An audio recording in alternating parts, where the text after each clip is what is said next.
You're listening to Trek FM. Want to join in the conversation and share your thoughts on this episode? Join the Babel Conference, our listeners' discussion group on Facebook. Just type BABEL into the Facebook search field, and we'll look forward to seeing you there. This is Steve Sansweet of Rancho Obi-Wan, and you're listening to the 602 Club.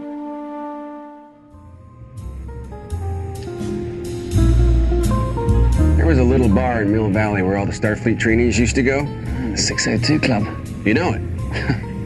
I was there more times than I can remember.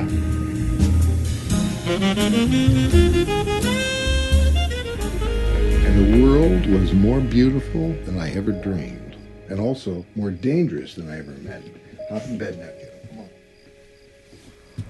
Now, I met a brave warrior. Tron.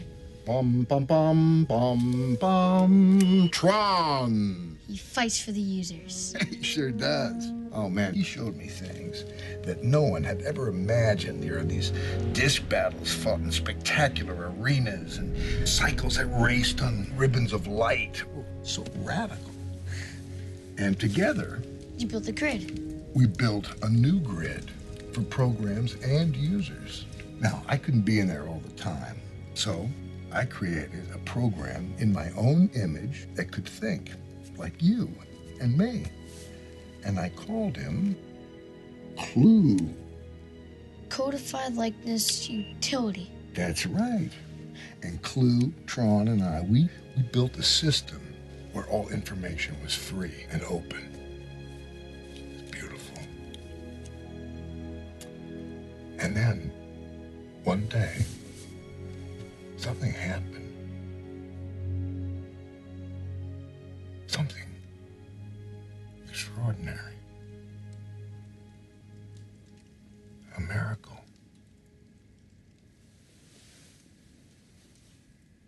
What was it?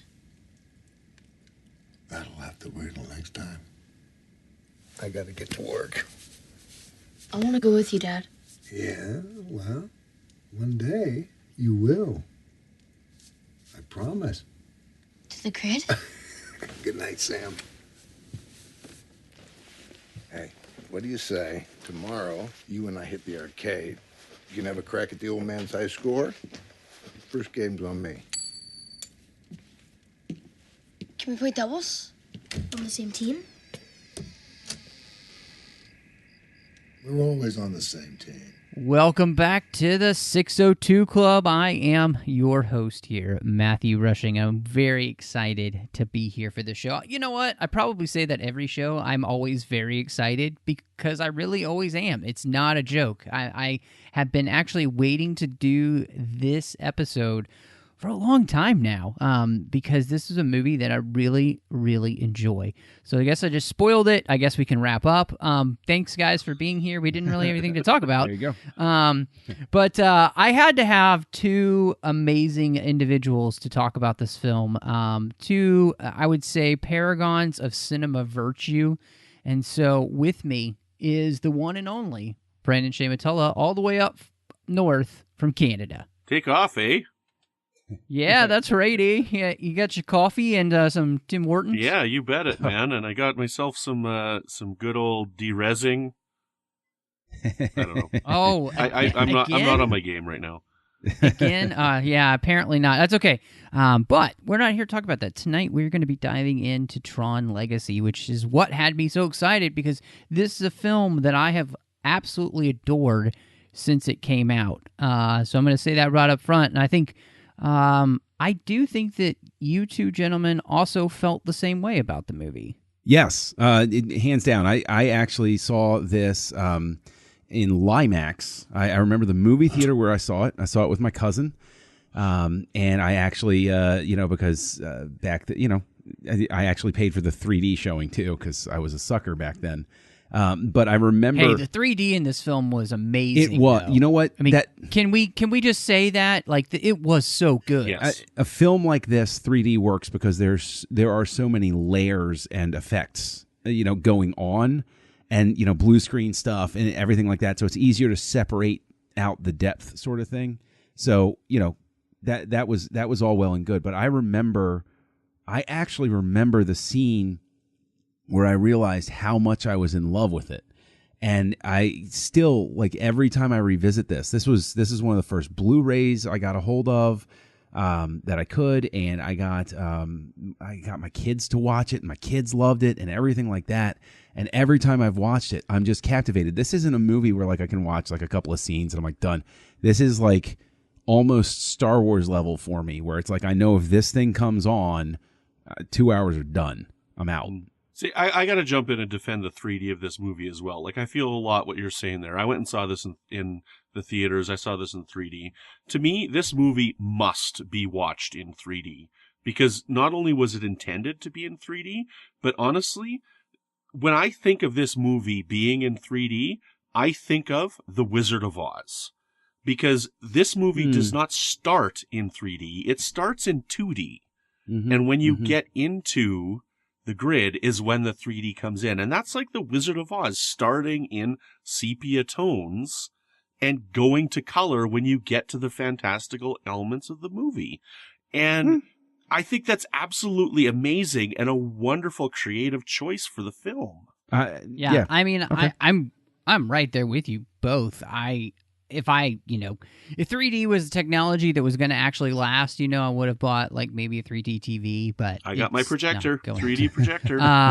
But I absolutely love this movie. I loved it in 3D. I saw it as well in I think it was actually an official IMAX because that was the only one we had in Dallas at the time. Was an official IMAX screen and size and everything. But it was good. I mean, there are very few movies where you watch them in 3D and you think, okay, it was worth it. I think Avatar, even though the film and I don't love it, the 3D aspect of it was amazing. Like you said, John, creating a movie in the digital space gives you the opportunity. And it's why actually animated features made with a 3D animation are usually really good in 3D because they already have the 3D element. So yeah, I heartily agree. So that was all for free too, just kind of our love of the 3D of the film. I do want to remind you real quick a couple of things before we really get into our conversation. You can find Trek FM and all the shows we do everywhere. But one of the main places you want to check us out is over on Apple Podcasts. Hit us up with a star rating review for the 602 Club. Help the show grow. Subscribe so you get a show the moment that I publish it. And like I said, though, you can find the show anywhere you get your podcasts, basically. You can also find us on Twitter at Trek FM, Facebook at facebook.com/Trek FM. We've got the Listeners Only Discussion Group, the Babel Conference on Facebook. You can type Babel into the search field there on Facebook, or you can go to the website at trek.fm and hit discussion on any of the menu bars. And then while you're at the website, if you decide you wanted to write us an email, go to trek.fm/contact, choose a show, choose the 602 Club, and that email comes to me and any hosts that week. So, check us out all over those places. Follow us, like us on all the social medias, and help us out in that way. But I wanted to ask you guys about this idea because this was really interesting to me coming back to this movie now in light of what we just got with Blade Runner 2049. And this, coming back to a cult classic is a tough thing, and in a lot of ways, I see this kind of as a precursor to the Blade Runner revival because you go back to that cult classic to make a sequel. And I wanted to ask you what your first memories were of Tron, the first one, and were you excited? I think we probably already blew this question, but were you excited about Legacy coming out, them going back, or did you think, oh man, how are we going to do this? I remember seeing Tron on video. My dad rented it, and we watched it together. I was very young. And it definitely made an impression. And I remember my dad really, his love for it was infectious because he was so much in awe of what it looked like. He had the reaction of, oh my gosh, look at what they're doing. And that sort of creates that initial sense impression for you when you're a kid. It's like, oh, hey, dad loves it. I love it. But as I revisited it over the years, I came to love it as, for what it was, sort of thing. I was like, this is a really innovative movie, and it is imperfect, but it's engaging and it's fun and it's accessible and it's, and it's family friendly, which is also really nice. And it has a wonderful sense of whimsy with things like the bit.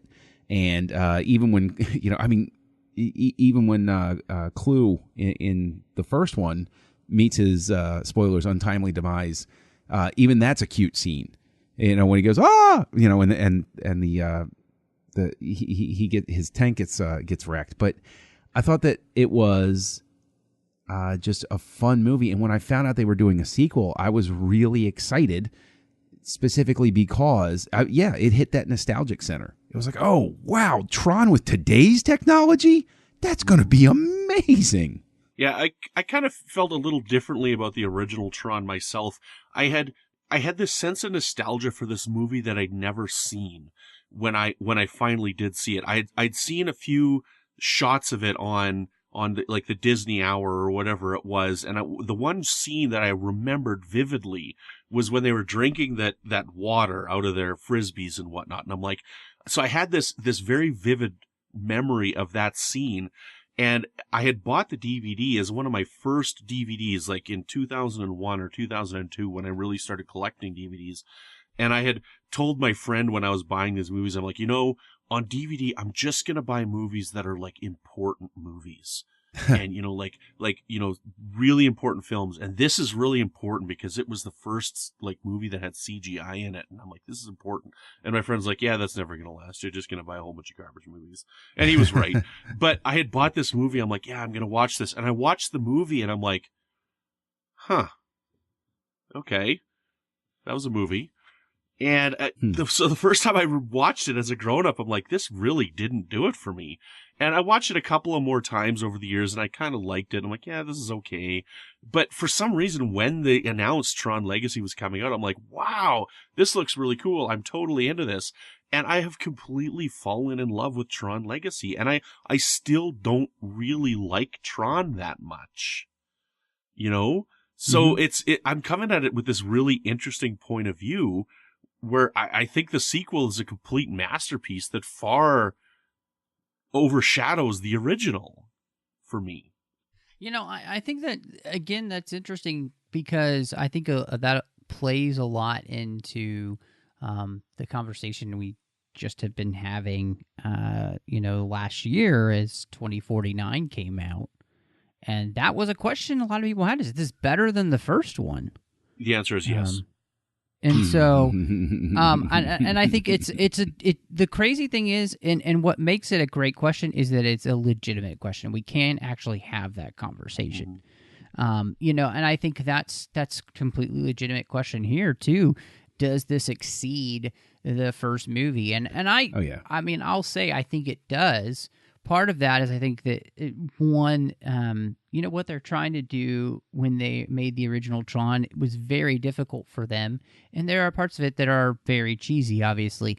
But what they're trying to do is so amazing. I think that's the thing that really stuck out to me, is that they were actually going for it. It reminded me a lot of how, in the end, Lucas pushes forward technology in film by making the people that worked for him do it, because he wants it done, even if it's not quite perfect yet, but just so that we get on the, basically he's saying, you know what, let's just get a double. We need a double here.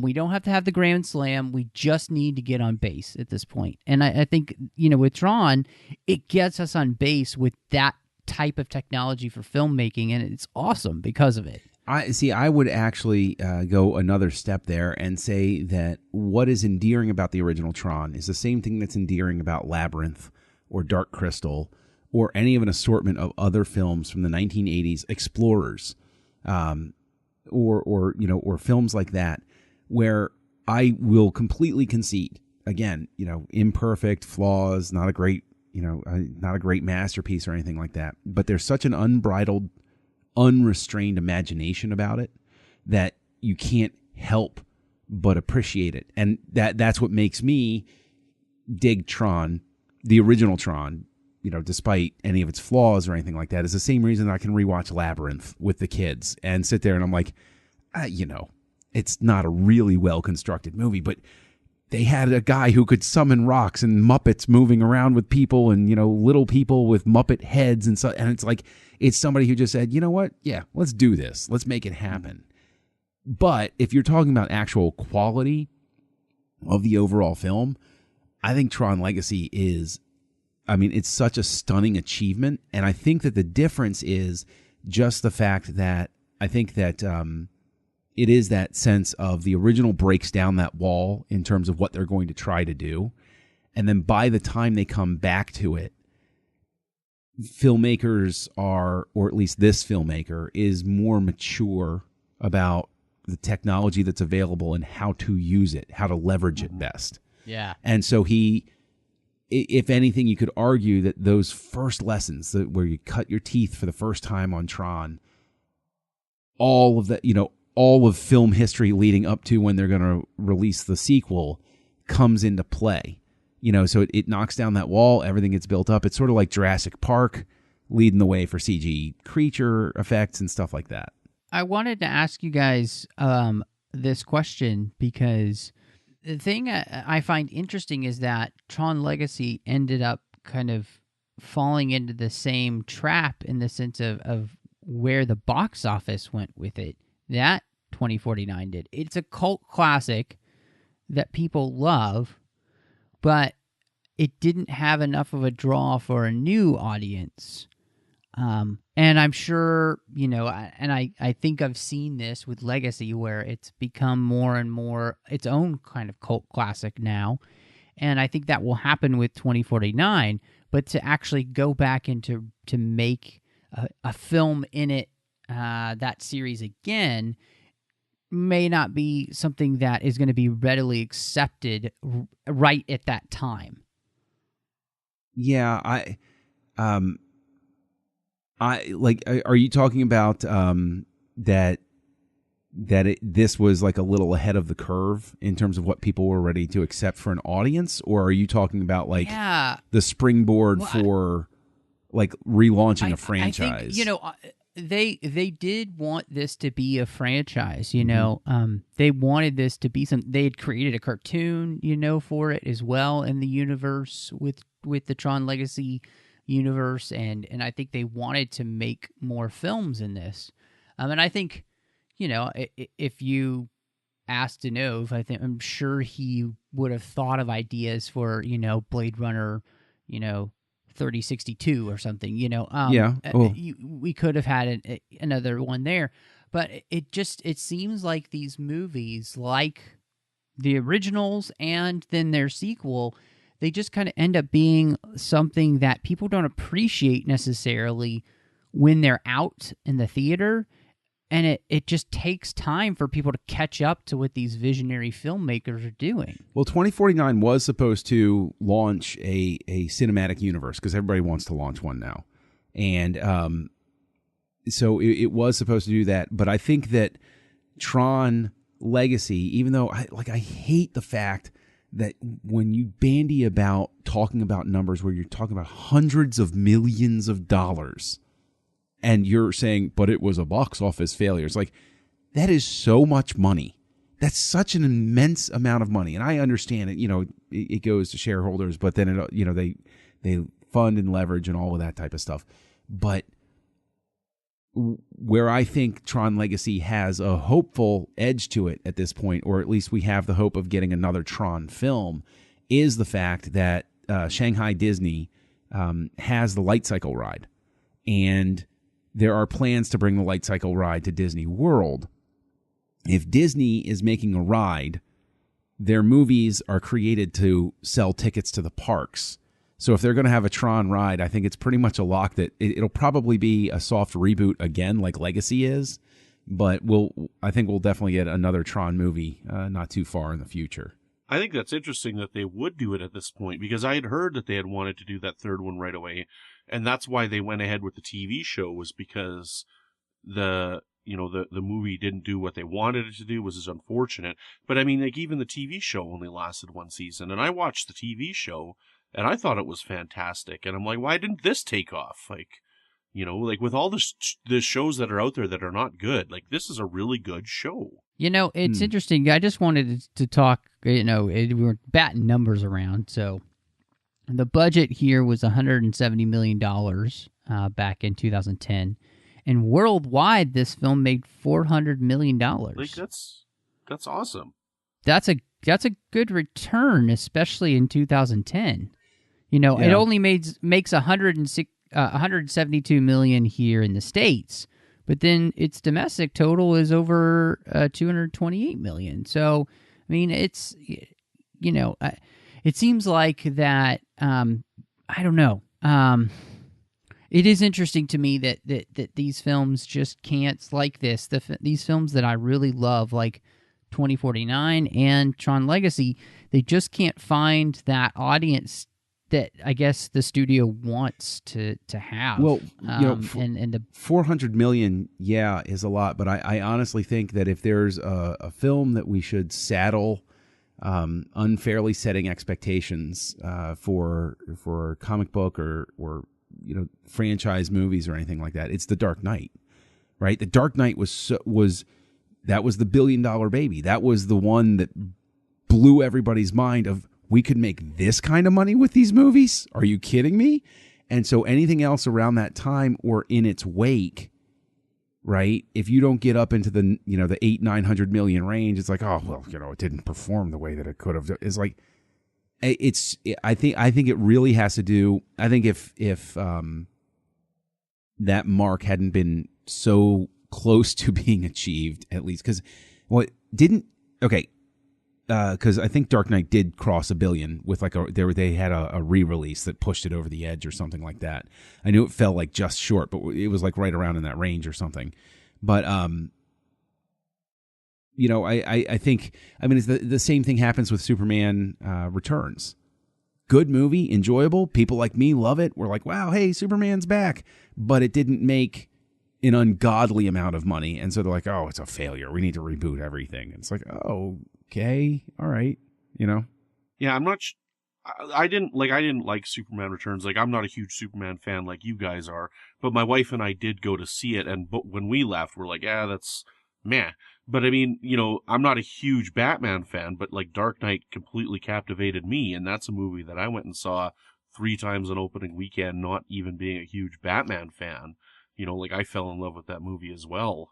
So I think that there's a definite quality difference between those movies that you're comparing, but Yeah, but I mean, the thing is, I think it's more like the box office return, right? It is really what I'm focused on is like I think there's this obscene expectation with the type of money that a movie is supposedly going to generate with the box office, and it's almost like these things have to be money printing machines for people to regard them as having been popular or accepted. And it's like, it's just, I think that it's purely that, to speak to the numbers that Matt cited, I think Legacy did fine at the box office. It's just people's perception is that it was a failure, which I think is just completely unfair.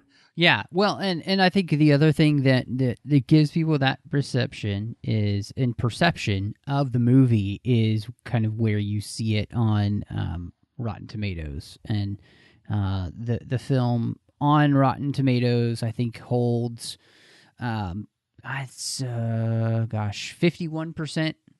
That's the Rotten Tomato score. For Tron? For Tron Legacy.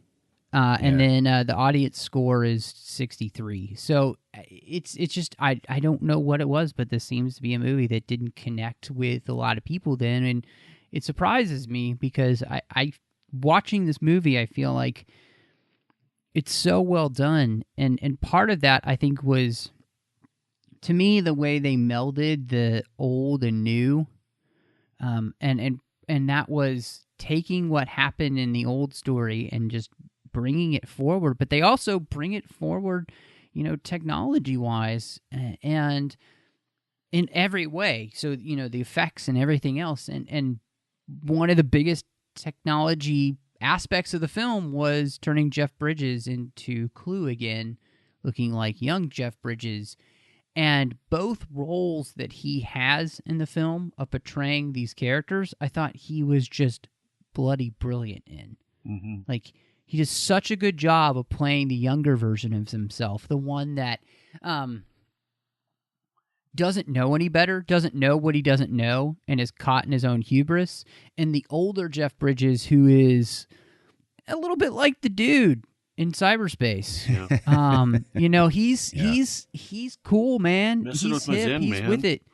Yeah, he's totally zen. But the characterization of him and like how much he cares about the world he's created, his son, all of these things, and trying to make sure that he's keeping both worlds safe as much as possible is really cool. And I think I don't think he gets enough credit for what he does in this movie, having to play two of these different roles, and one specifically where he's having to play a younger version of himself. That's not an easy task, I don't think. Well, I mean, with the effect as they did it back then, I know that it wasn't necessarily him, interacting with his son. Like there was a lot of like guy with a blue sock on his head sort of stuff going on. Yeah. But yeah, like you still had to have. I mean, this is such an incredible beachhead in terms of what they do with what we've come to expect now with like the beginning of Guardians of the Galaxy or resurrecting Peter Cushing. Now we're just like, yeah, this is what, they can do that. Sure. Like this was mind blowing back then. Mm-hmm. Yeah, the effect isn't perfect, but who cares? I'm so sick of people wanting the effect to be perfect, the first time out and everything like that. It's like, somebody has it's just like the original Tron. Somebody has the guts to try it. Somebody says, you know what, let's do this. The original Star Wars, when it came out in 1977, you could see the matte lines around the spaceships. You realized that, right? Like it wasn't perfect. Right, exactly. Somebody has the stones to do it. And for me, that was the most important thing. That scene where he's in, and they don't show his face. They don't show his face in the opening scene. And then all of a sudden it's him, turning and looking over his shoulder. I was like, wow, that's pretty amazing.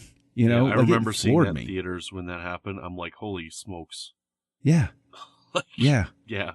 Yeah. And it's, I think it's such a wonderful, wonderful way of emphasizing, Kevin Flynn embodies the whole idea of being careful about technology, of what can go wrong, and that the flaw is within us. It's the part of us that decides what to do with it that's going to make it good or bad. Yeah, I really like that part of the movie, and I think it's funny that this movie is a better Last Jedi than The Last Jedi. I concur. I still want Joseph Kosinski to do a Star Wars movie. I don't know why they haven't tapped him for one. Like it literally blows my mind. Like when they're talking directors, his name is always at the top of my list because I look at Tron Legacy and I'm like, the guy gets it, man. Let him have a shot. I don't know who he met. And what's so great about the story too is it's the characterization of Kevin Flynn, of this guy who sees himself as the greatest danger to the world that he's created and the world he's now having to protect, because he knows what Clue wants. He wants to get out of this world and conquer our world. Right. And so the only recourse he does have at this moment is to do nothing. And it makes sense for him to do nothing until we have this moment where his son enters this world. And I'm still not totally clear on who sent the page.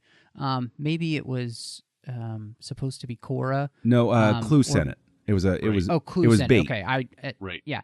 But I love that though, that just that one thing like changes enough of the game for him to be able to find a way to act and do what he is meant to do, which is to still protect the world that he created and the world that he loves through his son, and to give it a new gift in Cora, and like this whole thing, and then his ultimate sacrifice, spoiler alert, at the end, it means so much.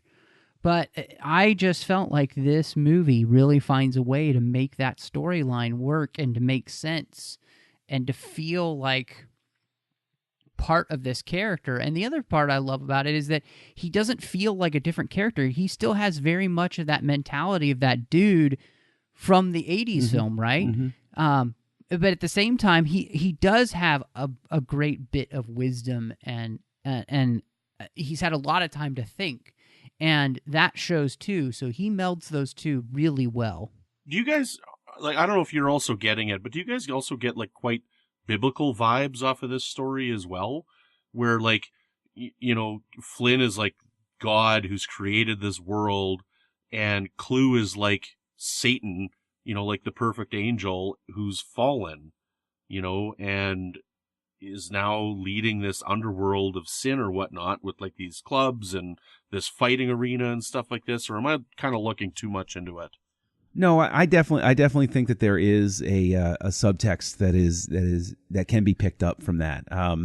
Like if you want to go like deep dive with sort of the characterization of the good and the evil forces, the God and the devil thing, and the debate about are they actually on an equal playing field and stuff like that. But what I definitely see about it is what you're saying. You have this fallen angel, but I think that the X factor, the thing that's really fascinating to me about it is just like the original, Tron is the focus. Tron is what it's about. Tron is this legendary figure, but Tron is never actually the main character. Mm-hmm. I think that is always so fascinating. And so like if you go with this this biblical thing, like with what happens with Tron, it's almost as if if you're going to say Clue is the devil, it's almost as if like the angel Gabriel falls, and that's what like shifts the tide or what have you. But like, I mean, to get over to Kevin Flynn and the stalemate that he has going on, what I love is that there's a Shakespearean element to it too, because the whole thing that keeps Hamlet from acting is he knows that as soon as he springs into action, he's going to die. Like that's just the way the philosophy worked back in Renaissance times. Once I kill, I'm going to be killed. You have Wheel of Fortune and everything like that. And so I think that there's such a beautiful subtle undercurrent of Kevin Flynn being aware that if things do shift out of balance, he's pretty much probably going to be dooming himself. So he damned if he does, damned if he doesn't sort of thing. And I think that's so, I think that's fascinating. You mentioned that there, and I know that it hasn't been that long since I've seen this movie. It's only been like maybe 3 years since I've seen this. 2 years, 3 years, something like that. And I forget how well buried that plot point is that Rinsler is Tron. Mm-hmm. And watching it again this time, I'm like, I was like, my jaw dropped when they're like, it's Tron, because I forgot that plot point because it's so well buried in the movie. And I get goosebumps as you say it, and I just think again, every time I think of the scene where Rinsler is flipping over their ship, and you have Kevin Flynn look up and go, the way I remember the line is, no, but the way I remember the line is he's like what happened to you, or what happened, or something like that. And that's the moment where Tron is like you can see, even without a face, it's so well directed. You can see just a subtle body language shift of, wait a minute, like it's so cool. Yeah, I like what you're talking about there, Brandon, and just from my perspective, I think in this story, Flynn is kind of the father god character. Clue ends up being like the fallen angel Lucifer, and Tron ends up being like Adam, who ends up following Satan, and then is redeemed in the end because he sees his creator. So it kind of has that art to it. I definitely see that there's a lot of those kind of parallels happening in the film, and I think it's one of the things that makes it really fun, because you can kind of start to dig into this idea and all. But yeah, just Jeff Bridges is so good in this movie, and it feels so effortless from him in a lot of ways. Like everything he's doing in the movie is so great. But I mean, to me, one of his hallmark scenes is when he has the dinner with his son, and you can see the weight of being gone for that long and missing everything on his son's life is taking its toll every moment dinner lasts. Mm-hmm. Like, it just gets worse and worse and worse for him, and he just continues to really not know what to say in that moment because it's catching up with him just how much he's missed. And it's a really well-acted scene, and it's very understated. It's not overplayed, but you get that sense that this man misses the fact that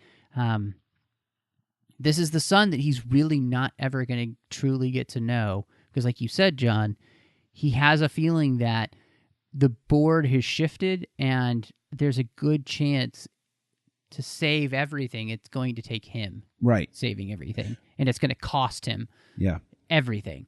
And that weight, I feel like, just hits him. And then, you know, I love that we get the moment with, you know, Jeff Bridges there on the light train where he gets to have that conversation with his son, and they kind of begin to open up. It becomes more comfortable and more like just kind of fun and enjoyable together. And again, I think that's another scene where it's like he's able to just kind of like put aside his baggage, man, and try and enjoy this moment with his son because it may be the last moments that he ever really gets. And I think that's great. Yeah, I do love that scene, especially because, you know, he describes Wi-Fi to him, and he's like, "Oh, I thought of that." You know, like it's just that thing where he's like, "Hey, the world went the way I thought it might." And it's you know, and the thing is, I hate to go back to it, but again, you know, with the biblical stuff, I love the idea that's set up there where you have this creator who's setting up everything very meticulously. There's a lot of order to it. And then Korra comes from this new life form that spontaneously comes out of it. So chaos still has a place in this perfect order, and it's not terrible. Chaos is beautiful because it produces something randomly amazing. But there's still order to the world. It's just that the structure allowed the chaos to take shape that was beneficial. And I think that's such a... See, that's what I wanted to ask you guys, because to me, like, there was this idea of, you know, trying to create this perfect system, like this perfection. And it seemed to me that humanity trying to create that or pass that on to Clue and ask him to do it, it goes wrong because, as Flynn kind of says, it's unknowable to us. We don't understand perfection because we're imperfect. But what kind of fascinated me was that perfection happened spontaneously out of nothing with the isomorphs. And it kind of, again, it kind of talked this idea of the biblical themes of like creating out of nothing the world. The isomorphs are the perfection, the almost like lost Eden that there's no way Flynn or Clue could have created. They just come into being. And so it's something beyond their control creates, you know, does that make sense? Like, it was interesting to me to kind of see this idea, like, humanity is not really good at trying to create perfection because it seems to always go one way or the other, like fascist or, you know, something worse. And what you get is this beautiful creation of perfection that had nothing to do with us, but it's perfect. Like, it's beyond anything we could ever comprehend, as Flynn talks about. Yeah, so yeah, I think I get what you're saying, that like no matter how much we try to control the world can still create something spontaneously more beautiful and perfect than we could ever imagine. Yeah, I mean, if anything, even though you're talking about, you know, inside a computer, of, you know, little fake computer world thing, there's still like a natural order that is more powerful than the human being who's trying to control and structure it. Yeah, that I do. Yeah, I see that. I like where you're going with that. I do like that a lot. Yeah. Yeah.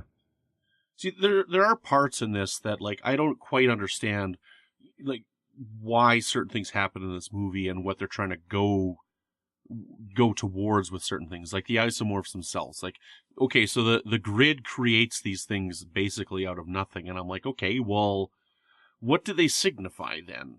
Because yeah, so you've got these beings that are within this artificial world that have been created out of nothing. But I mean, like, in a nutshell, this is all boils down to these are just programs as it is. Right? So I don't know. I guess what do they signify beyond that? But see, I think that's the beauty of the film is that we can sit here and have that debate. Like Matt and I can sit here and talk when we can find in the isomorphs this demonstration about natural order and, you know, humanity's inability to control it. Or you could take the tactic of these programs spring up because maybe it signifies that, you know, eventually when we truly do reach a stage of AI, it's going to do things that we can't anticipate.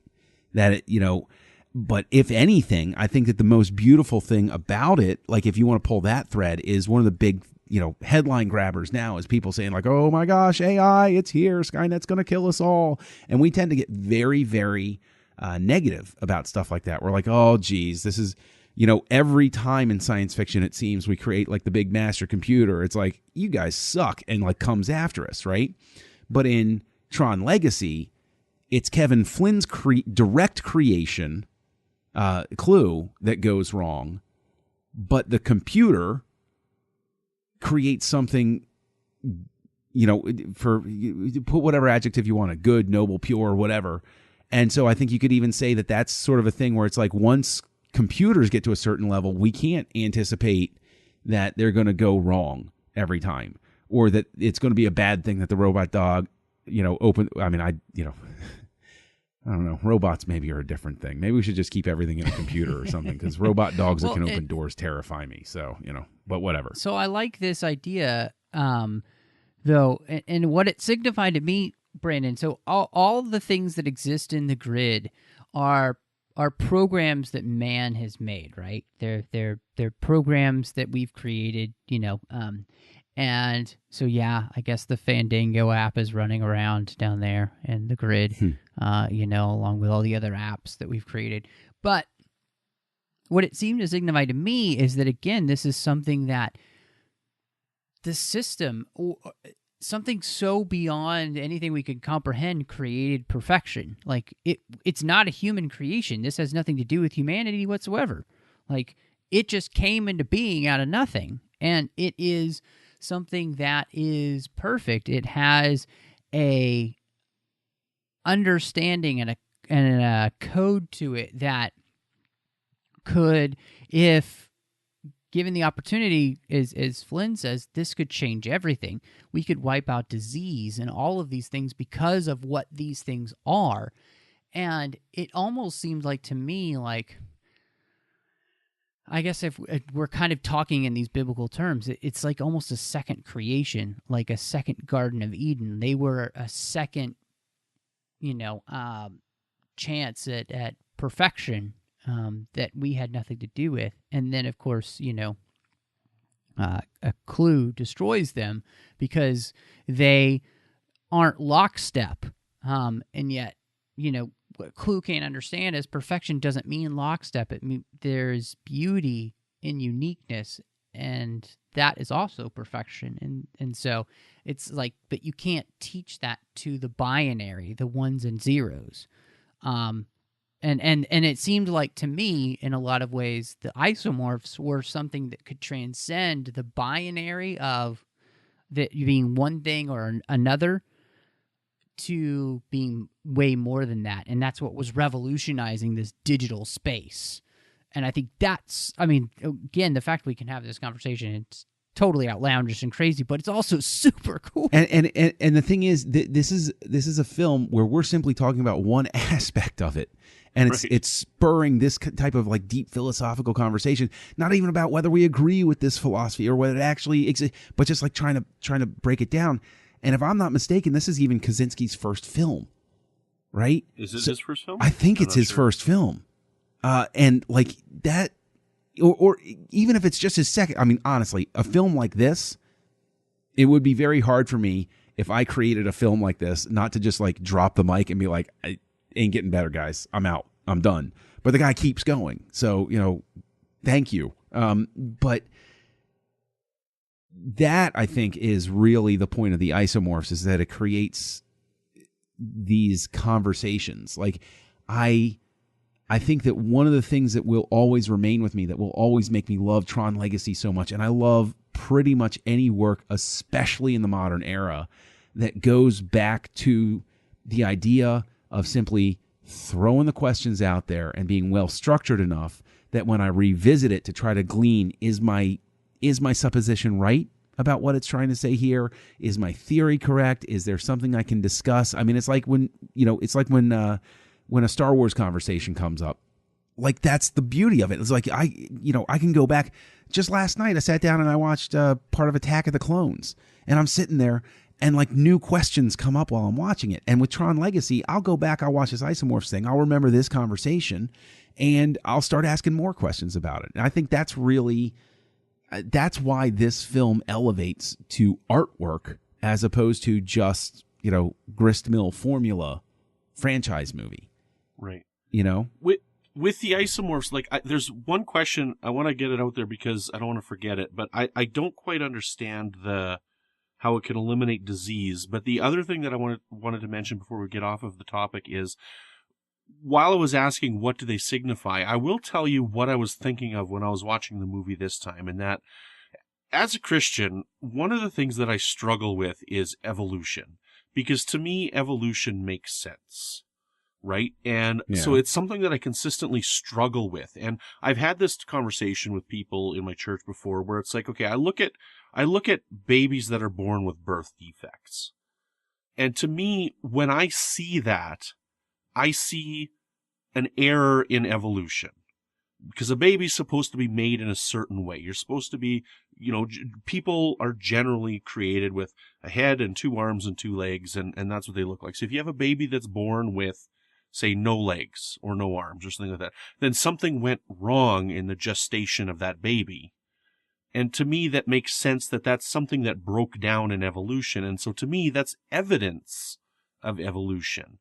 And so what I see as a parallel in this movie is that we've got the biblical story with Flynn as God, yet here's something that has evolved within the grid. Is these isomorphs, they've evolved out of the grid. Right. Am I making sense? Does that make sense? Yeah, no, that's I think what we're bandying about here is that, you have this, the isomorphs could only come into existence in this structured universe that Flynn creates. That's the only, he basically creates the conditions for them to exist without specifically creating them one by one. And so I think it goes back to, and this is I think another theme in the film, and it's another theme in one of my favorite films of all time, Revenge of the Sith, and everything. The idea of control is, I think that there's something that needs to be challenged about just modern societies. I don't know if you want to parse it down to like Western societies or whatever, but whatever. There's this sense that the world is a controllable thing, that everybody behaves this way and everybody does. I see it sometimes when parents struggle with, oh, my kid is hyperactive or my kid is, off the rails. And I'm not saying that there aren't conditions that exist. Obviously there are. But as a general rule, I see a lot of people struggling with the idea that life in and of itself is chaotic. And, for my personal philosophies, that's a beautiful thing. Chaos is awesome. Because it does produce the random effects. And if you put too tight a lid on things, then they stagnate. You need to have the room for the crazy experimentation or the thing to go off the rails even. Because you're looking at something where the only way you're going to get, a great result is you just gotta, it's almost like painting. You might make like 2 or 3 terrible paintings, but then you're going to get your masterpiece, right? Or a film.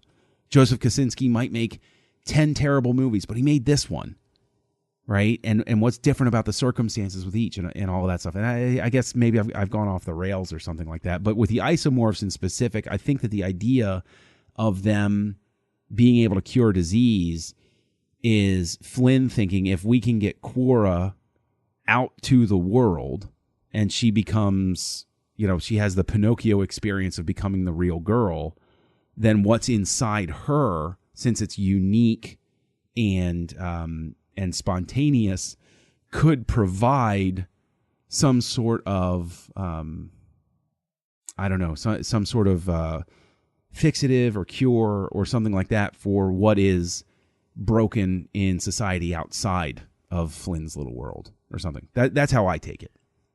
I think the thing that's to me about Cora was it is this perfection that is spontaneous in her, and that it almost seems like to me the effect I got from the conversation that Flynn and his son Sam have was that she is almost immune to sickness and disease. There's something about them that just innate perfection in them.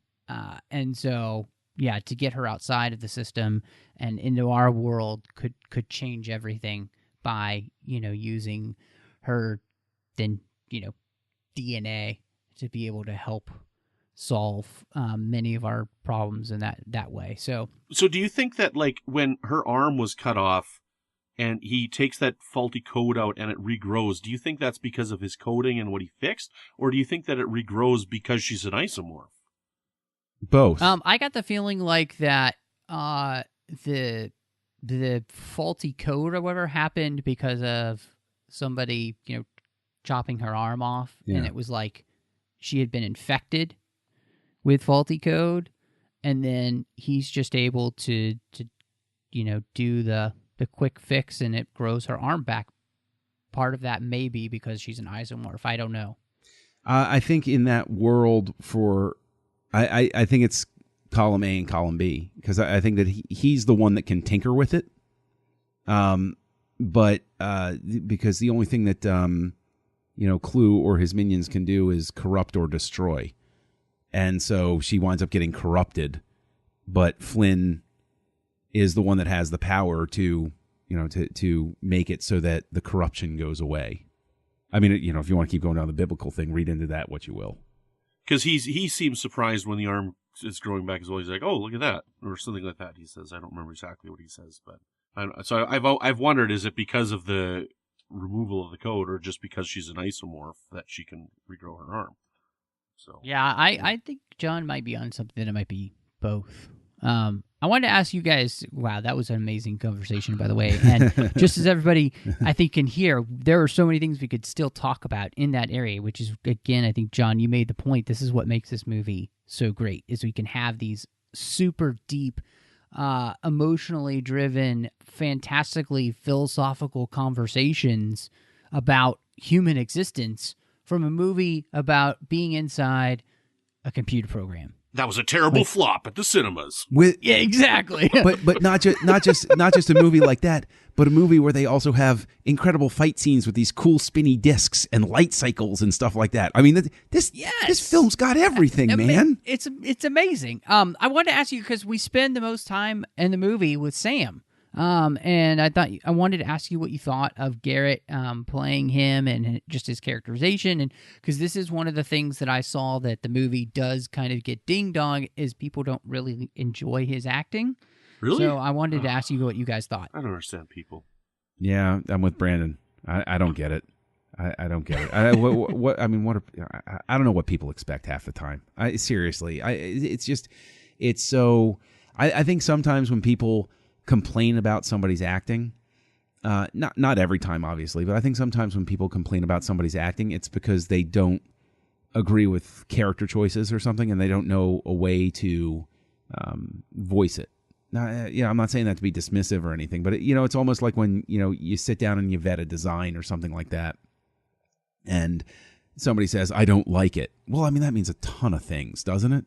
But if you can say, "Oh, well, this choice didn't work," or "I didn't care for it," like I could see saying, "Well, I would have connected with the movie more if Sam had been more emotive, or if Sam had been, this or that." I don't find those deficiencies is the issue, and I think that creates a whole difficult layer to that conversation, because when you don't agree about whether somebody is has quote unquote bad acting, like, it just becomes fraught. It all, in my experiences, it always degenerates into an unpleasant conversation when somebody's like, that actor sucks. And it's like, I don't see that. What are you talking about? But it's a bridge you can't cross. Mm-hmm. I think he's fine. And I mean, my interpretation of his acting, like, he's not the most emotive actor in the role, but what I place upon his character with this is, something that I mentioned to Matt that I want to talk about is the relationship that he has with his father, and he's got this wonderful relationship with his dad, even though his mother's dead. That's something you don't normally see in a movie. You usually see this head-butting friction with the son hating the dad or the kids hating the dad. And he had this wonderful relationship, and then his dad just disappeared. And so he's heartbroken in his life. Mm-hmm. He had this close bond with his dad that just vanished. And so that's how I interpret his acting choices in this, is this heartbroken attitude that he's got in his heart because the person that he loved the most just disappeared on him, and he's like lost and confused. So that's how I interpret his acting in this movie. Mm-hmm. Yeah, I agree with you, Brandon. To me, what this is a choice to play the character that is trying to numb the pain that he's had his whole life. And he's not super emotive, and that's a choice he's making to be that way. And the places where you kind of see him more emotive are those places where he feels alive for a moment, where he's doing something that's right for humanity by not screwing over humanity by just putting a 12 on the box. By jumping off a building. Like, he's pretty emotive when that happens, Yeah, exactly. So, and then you see him come more and more alive throughout the film as he, gets the chance to talk to his father and meets Cora. They start this kind of relationship, and he finds a purpose, which is to help his father escape. And then he also finds the purpose in being able to let go at the very end, of protecting the world so that Clue and his minions don't escape. And I think that's the thing that I like about this movie, is you see him grow as a character to the very end, where he is riding with Cora on the bike, and he has a smile on his face, the world has gotten a little bit brighter. He might have lost his father, but his father died heroically. He got a chance to know him, the best part of him, and now he is tasked with going off and finding a way to change the world with Cora. And he's got a wonderful platform to do it because, he owns this amazing company. He's the largest stockholder. And so I think that's the thing that I really liked about the characterization. And I thought it was good. I like Garrett Hedlund. And I thought he did a really good job in the movie. And the way he played off of other people was great too. Especially Olivia Wilde as Cora, I thought was fantastic. How she's really effervescent. Mm-hmm. You can tell that she's very young, even though she looks older. She's kind of a little bit naive in some places, but she plays it all so well. I thought that was really fun. The way that she laughs at the wrong time at things was great. Yes. So for the cast here, especially these main three, I think they work together so well. And it is kind of frustrating that we haven't gotten a sequel to this movie, because to see her and Garrett back and finding a way maybe even to have Jeff Bridges return because they found a way to resurrect a new Clue, you could do that, right? Because it's sci-fi. Give Bruce Boxleitner a chance to shine. Yes! And also bring back Cillian Murphy, because you cast him because you wanted to do that, and he's the son of the bad guy from the first one. It's so frustrating that they didn't make the third one. I'm so frustrated about that. It really annoys me.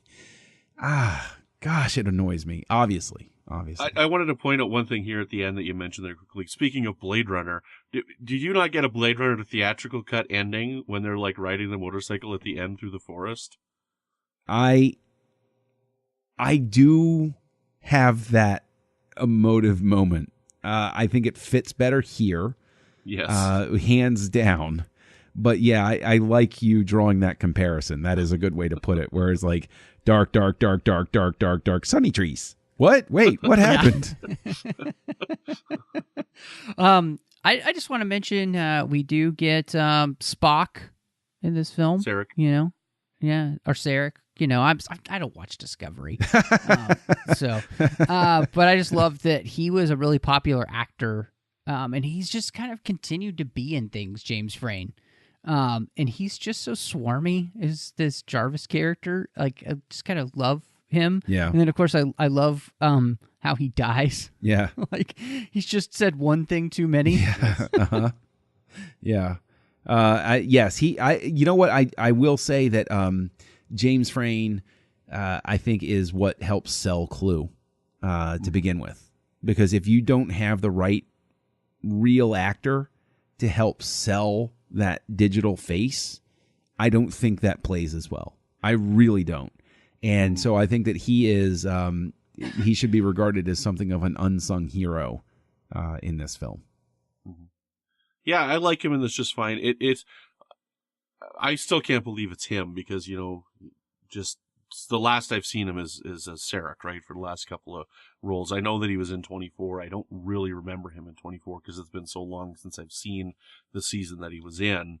But those are the three things that I really know him from myself. I did want to ask you, because I want to talk quickly about this theme before we hit some other things, and then we can wrap up.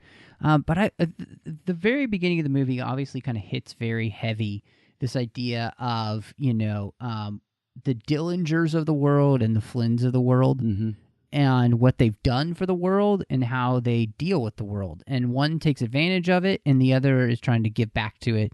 And I thought that was really interesting because it kind of touched on that idea for me that I've seen in a lot of movies, you know, like in Tomorrowland, what wolf are you going to feed? What are you going to do with the time you've been given? And I thought it was really interesting to see, you know, as we're talking about Sam, how he's emulating his dad in the sense that he's keeping his company from completely ripping people off 100% of the time, and he's the only one willing to do that, because everybody else is willing to use this as kind of like the worst mogul, like the worst of Silicon Valley, and you know his father was the best. And so I thought that was a really interesting, like, you know, you can still be in business but also not use it to just rip people off at the same time. And that balance that they're trying to make in this movie I thought was nice. I really liked this idea because, you know, gosh, I feel like we could use more Kevin Flynn's running companies in the world.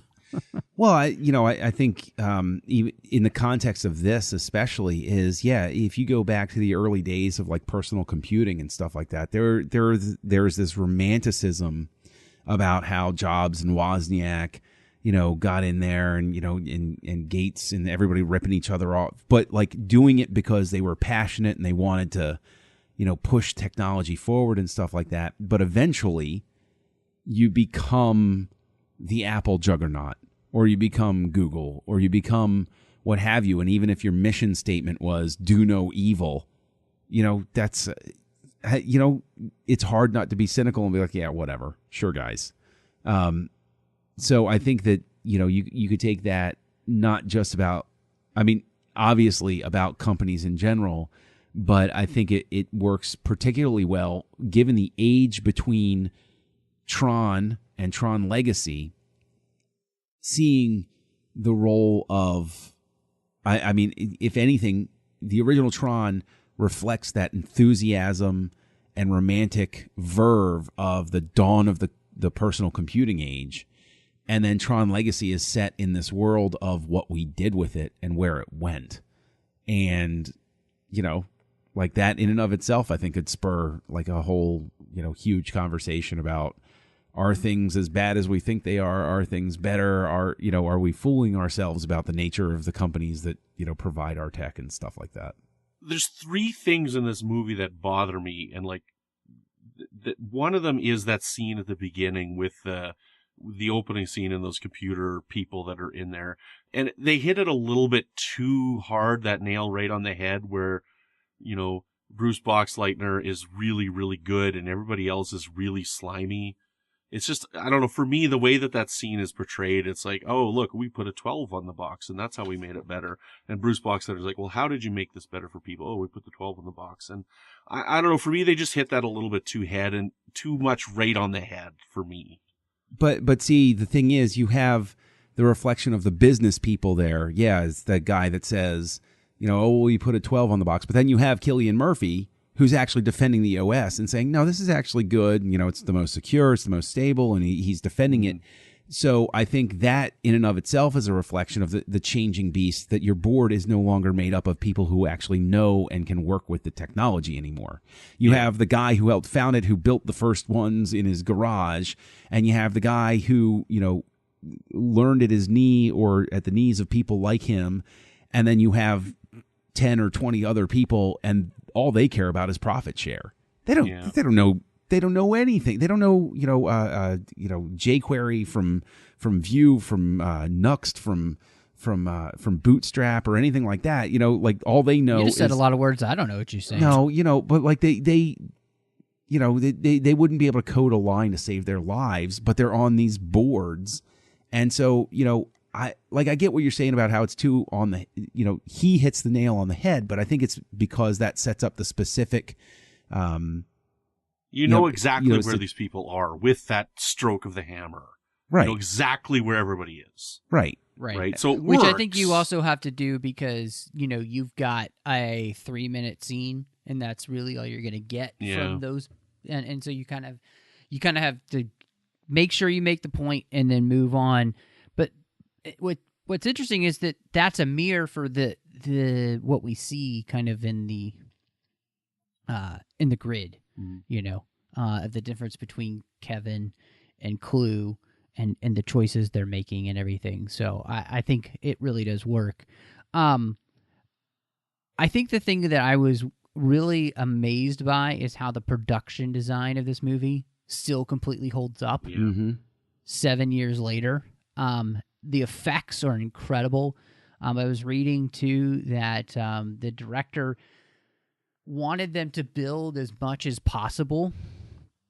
So, you know, you have like, you know, Kevin's hideout house, you know, that amazing ultra modern place is you know, a set that they build as much as possible because he wanted them, once they added things computer wise, to feel real and everything. And yeah, I just, the design work here, I never don't buy it. Yeah. Like, I feel like I'm actually in this other world. And maybe it's because I know I'm in a computer, so my mind can let it go. But the difference of the look here and the trailers for Ready Player One are astounding. Yeah, because here I buy the aesthetic. There I don't buy the aesthetic. And I don't know what it is, but something they did here turned out perfectly. Everything has a weight in this universe. Like, you can feel the weight of these CG creations. And one of the reasons why this movie holds up so well for me is because the digital environments are so beautiful and the design elements of the film are so amazing. And looking at it now, I compare it a lot to how I feel about Rogue One. You know, and like Rogue One is my favorite Star Wars movie, and a lot of it is because of how the movie is designed and how it looks. And it's just an absolute work of art to be watching while you're watching these movies. And, you know, this movie probably prepared me for Star Trek Discovery in a different way, where it's like, we're going to update and modernize the way these things look, because you don't really want us to do what we did in 1982 now. You want it to look modern. And that's like Star Trek Discovery for me right now as well. You don't want 1966. You want now for special effects. And I think that this movie kind of helped me prepare for the changes in Discovery 7 years before I knew it was even going to happen.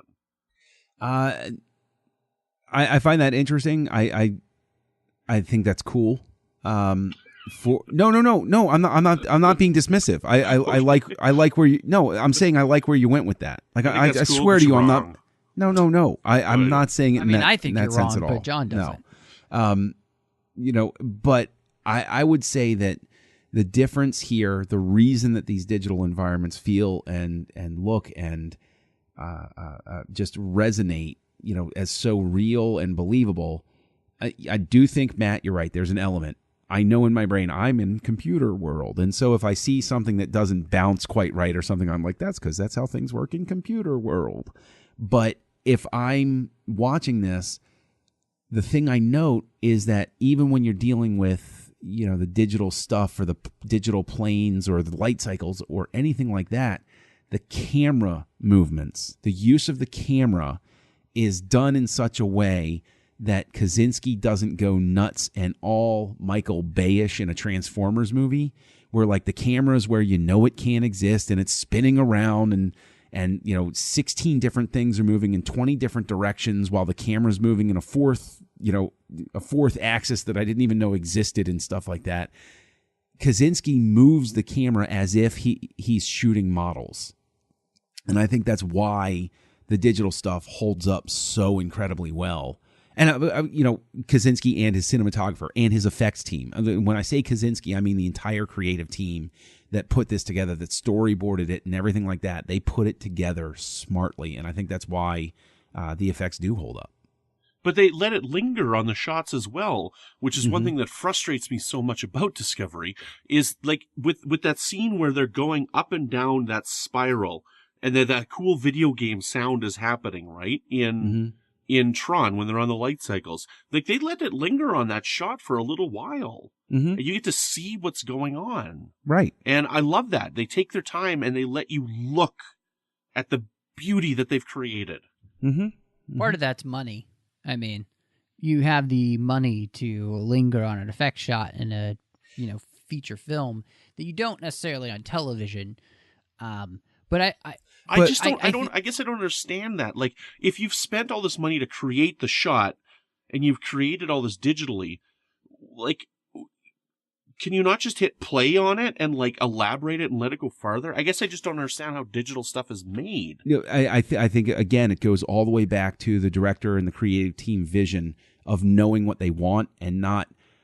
There was an article that came out I think it was in Gadget, where they talk about the digital models that everybody's been talking about in Black Panther that weren't particularly successful, and they use it as a time to talk to people in the industry, including somebody who spoke anonymously or whatever, but like where they talk about the fact that directors change their minds. Like, they're like, they'll be like, okay, give me this shot, and then the director's like, no, I want this instead, and stuff like that. That I encourage anybody who hasn't read the article. I'm pretty sure it's on Engadget, but anyway, I think that speaks to the idea of a director and a creative team knowing what they want and not changing their mind halfway through. They decided they wanted that shot, and that gave the effects team the time to create it and love it and make it work, as opposed to, I think there are a lot of movies you could point to now where, again, just the camera and everything's moving around so much, you don't even know what the director was thinking when he composed the scene, Well, and I think you're absolutely right, is that what you get is directors changing their minds because they think that the visual effects company can just snap their fingers, basically make things happen at the last minute. And what we got here, and I think something that Lucas really, again, I'm going to call it Lucas, he pioneered this because he didn't want to waste money. It was his own money on effect shots they didn't need. So he meticulously still storyboarded, but then they started doing the 3D animation storyboards so they could get the shot the way they want it, and then they can complete that shot and they know that that's what they want because they've already done all that work to make sure they have everything they need.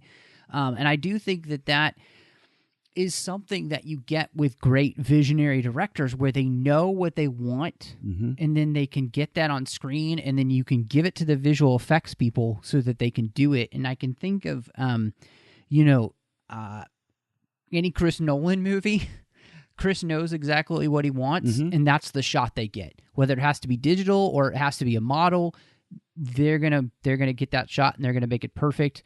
I honestly think if you've seen any Zack Snyder movie except for Justice League, he does the same thing. He knows what he wants with the shot, and they get that shot, and then the digital effects people get their opportunity, and then they grade it all, and you feel like you're watching one seamless thing, So I think it really does come down to Krasinski having that vision, like you said, John. You called out everybody who's involved, but it does come down to Krasinski having the vision of what he wants and making sure that he gives his people enough time to work on it. And, I mean, from the costumes that are just phenomenal. Oh, my gosh. To the look of the light cycles, to the production design in and out of buildings on the grid. And even when you're in the real world, the design work is beautiful. I mean, being back in Flynn's, and the way they use the sound design with the music there as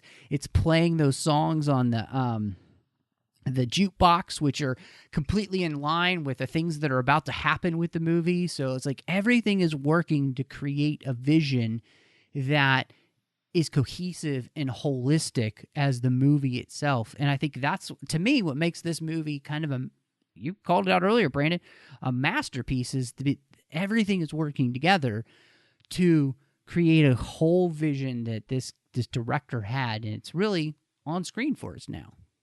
Which leads me to ask you one last thing. I mean, we'd be really dumb. Everybody would be like, why didn't you talk about Daft Punk soundtrack? But I can't imagine this movie without Daft Punk. This is one of the greatest scores of the 21st century. This is probably the greatest score of the 21st century.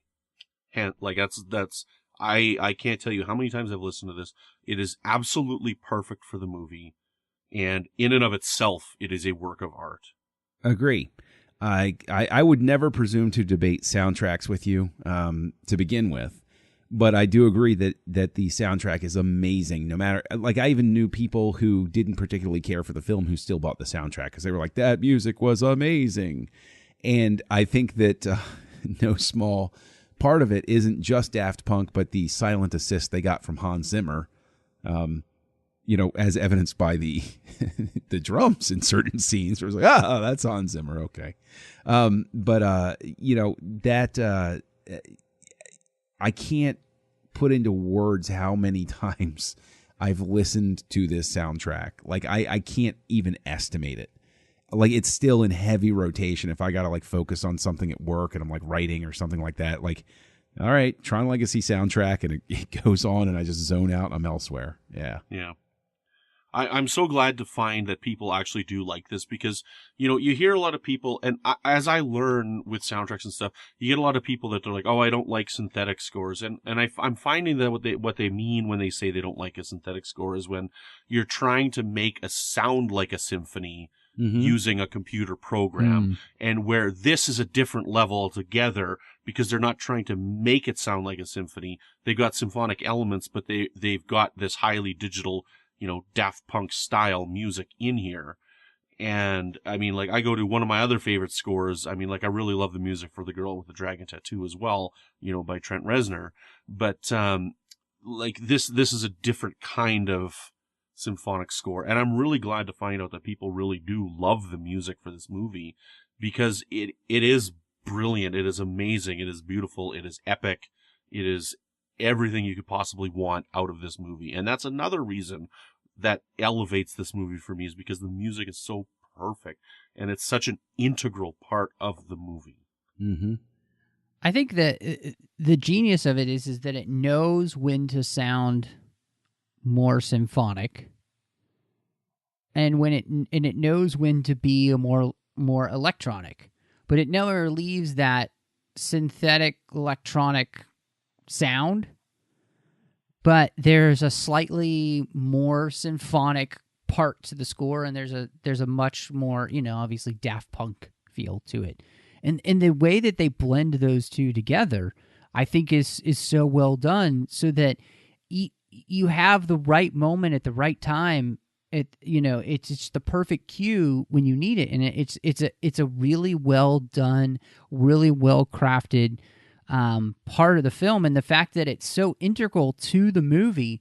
But I would say this: the great thing about the Legacy soundtrack is it isn't like say Zimmer's score for Dunkirk, where that so ingrains the movie, but it's not something I necessarily want to listen to outside the film. Right. It's so a part of that movie. I don't. It's not as enjoyable to listen. This has enjoyment to it outside of the movie 100%, because like you guys said, I just turn on at work when I'm working, or whatever, and it just kind of just gives you enough pep, to get through the rest of the day. So it's fantastic. There's one part of it, though. So I said earlier, there's 3 things in the movie that don't really work for me. One of them has to do with the music, and that's when the battle sequence happens in the bar. Oh. And Daft Punk, they turn to each other, and they nod, and they drop a beat while everybody's battling. I'm like, oh, that is just a little too cheesy for me. No. Bite your tongue. No, that's genius right there. I like the track. It's just the shot of them turning to each other and be like, yeah, let's drop a beat. Yeah. I'm like, oh, did you have to have that one shot in there? Just that one shot. That is the moment where I am completely dismissive of your opinion, Brandon. So you finally had it happen. I love it. Okay, guys, I think people know where this is going to go, but what is your rating for Tron Legacy? Well, my Letterboxd rating on this, I give it a 4.5 out of 5. And, it's basically a perfect movie for me. Those couple little things that I have in it that just bring it down just a little bit for me. But for your funny rating system, I'm going to have to give this 4 out of 4 drop techno beats during a battle. Nice. I like that. I'm going to up it, and I'm going to give it 5 out of 5 overclocked CPUs because that's where my brain went. That's seriously. This is and as time continues to test it, Tron Legacy is solidifying itself as one of my favorite films. Period. This would be like a desert island movie type of thing, where it's I would want to.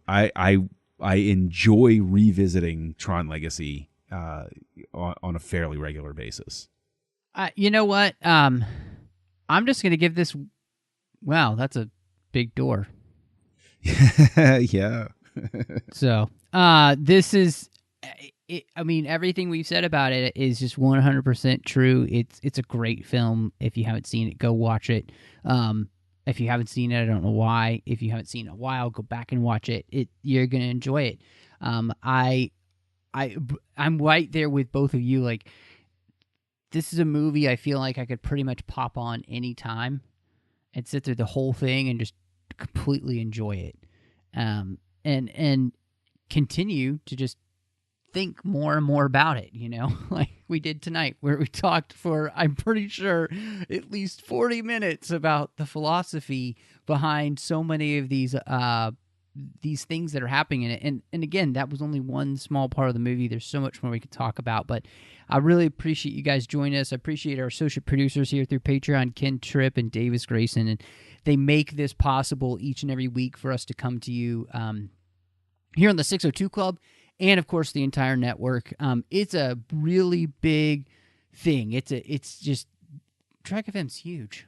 Look at all the shows that we have, and there's no way that we can make that happen without support from the listeners just like you.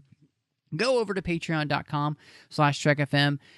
See how you can support us each and every month. Every little bit helps. We have some great perks for you, different production levels. Again, it doesn't have to be a lot. Really, every little bit, few dollars a month makes a big difference. So go over to patreon.com/TrekFM and be part of the team. Brandon, great having you back here to talk about Tron Legacy. If anybody wants to talk to you about the movie or anything else that you've got going on, where can they find you? You can find me on Twitter at Brandon Mutala. And you can find me here on the network with a show called The Edge, which is our Star Trek Discovery podcast. And you can also find me here on the network with Warp 5, which is our Star Trek Enterprise podcast. Plus, I'm also over on the Fandom Podcast Network talking about Hitchcock films on a show called Good Evening, an Alfred Hitchcock podcast.